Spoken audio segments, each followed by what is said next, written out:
লজ্জাবতী গাছের নাম আমরা অনেকেই শুনেছি।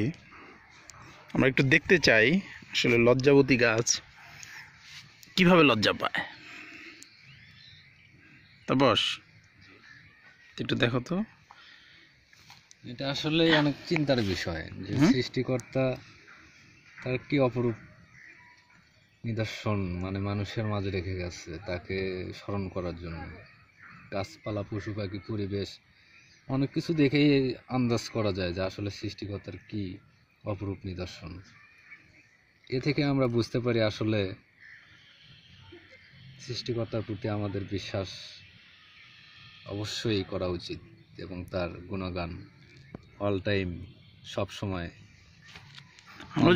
আমরা যদি একটু খেয়াল করি, এই যে লজ্জাবতীর একটা গাছ দেখতে পাচ্ছি আমি যদি একটু টাচ করি, দেখেন সে কিন্তু লজ্জায় মাথা নুয়ে দিল। আরেকটা খেয়াল করি আমি,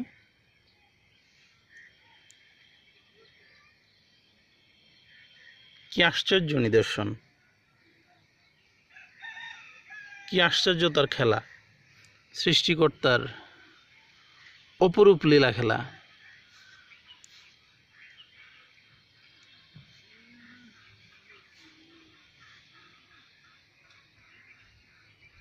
দেখি এটা দেখি, মাথা নুয়ে দিচ্ছে।